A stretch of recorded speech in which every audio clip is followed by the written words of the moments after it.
სოფელ ხურვარეთში სამოქალაქო აქტივისტები და ჟურნალისტები შეუშვეს. ქრონიკამ ადგილობრივი მცხოვრებლები ჩაწერა, რომლებიც პროვოკაციაზე საუბრობენ. ამბობენ, რომ გუშინ სოფელში განსაკუთრებული არაფერი მომხდარა და რუსი სამხედროები ქართული მხარის მიერ კონტროლირებად ტერიტორიაზე არ გადმოსულან. ვასილ დაბრუნდაშვილი გვეტყვის, რა ვითარება საოკუპაციო ხაზთან, ვასილ გისმენთ.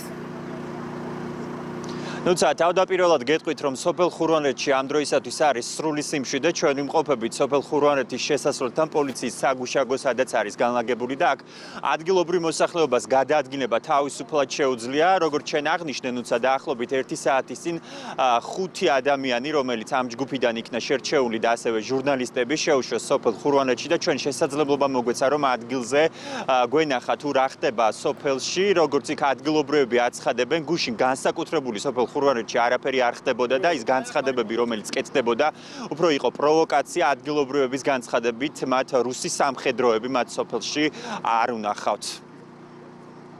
არაფერი არ ხდება. იყვნენ რუსები. იმიტომ აქვე ვცხოვრ. იყვნენ სადაც ყოველთვის არიან. იქ ყოველთვის არიან. ხლართებთან იდგნენ. წინ. როგორ წინ? ყოველთვის აი ესე ხუა ხლართი. არ გადმოლახეს, მე არ მინახია. აი ეგ ვიყავი მეც მოსული ექამდე, მაგრამ არავინ დამინახე მე რუსი, როგორც არიან აგე იქ კოშკურებში, ისე არიან, სადაც იყვნენ იქ არიან. დანარჩენი ამ ტერიტორიაზე ჩვენი ხურვალეთი არავინ არ იყო მოსული. ერთი ქალის გულისთვინ ეხა, ერთი ქალის გულისვე ხა, მთელი ქვეყანა რო თავზე დაიხიოდა.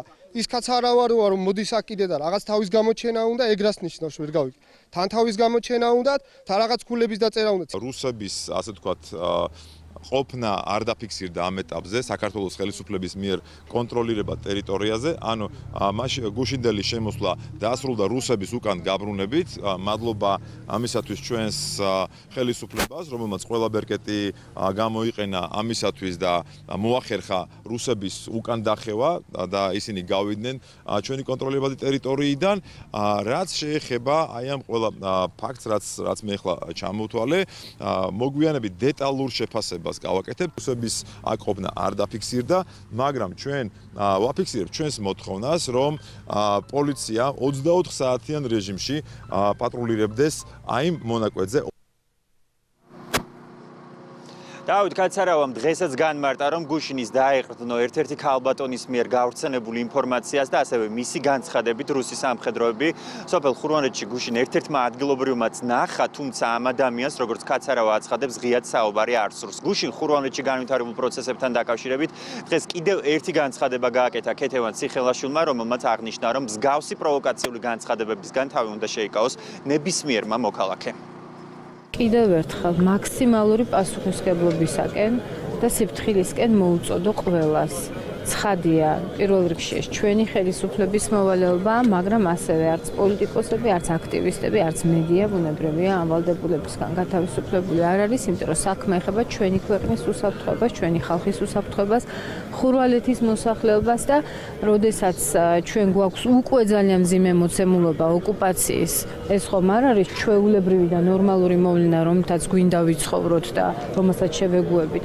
აი ამ პირობებში კიდევ დამატებით გარკვეული პროვოცირება, დაძაბულობის, პანიკის აბსოლუტურად მიუღებლად მიმაჩნია და გუშინ სამწუხაროდ როგორც ჩანს ამასთან ჩვენ გვქონდა ადგილი.